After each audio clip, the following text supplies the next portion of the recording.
वेङ्कटेशरिद्धिस्तव श्रीमन्वृषभशैलेशवर्धतां विजयी भवान् दिव्यं त्वदीयमैश्वर्यं निर्मयार्धं विजृम्भतां देवी भूषा युधैर्नित्यैर्मुक्तैर्मोक्षकलक्षणैः सत्त्वोत्तरैस्त्वदीयैश्च सङ्गः स्तात्सरसस्तव प्राकारगोपुरवरप्रसादमणिमण्टपाः शालीमुद्गलितलादीनां शालाशैलकुलोज्ज्वलाः रत्नकाञ्चनकौशेयचौमक्रमुकशालिकाः शय्यागृहाणि पर्यङ्ककवर्याः स्थूलासनानि च कनकभृङ्गगारपतङ्गहकलाचिकाः छत्रचामरमुख्याश्च सन्तुः नित्याः परीक्षदः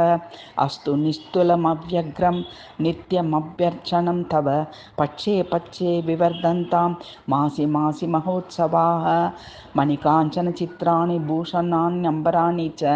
काश्मीरसारकस्तूरि कर्पूरधुनलोपनं कोमलानि च धामानि कुसुमैः सौरभोत्करैः धूपाः कर्पूरदीपाश्च सन्तु सन्ततमेव ते नृत्तगीतयुतं वाद्यं नित्यमन्त्रविवर्ततां श्रोत्रेषु च सुधाधाराः कल्पन्तां काहलीस्वनाः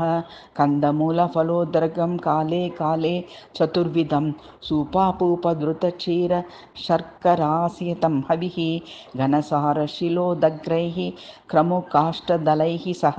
विमलानि च ताम्बूलिदलानि स्वीकुरु प्रभो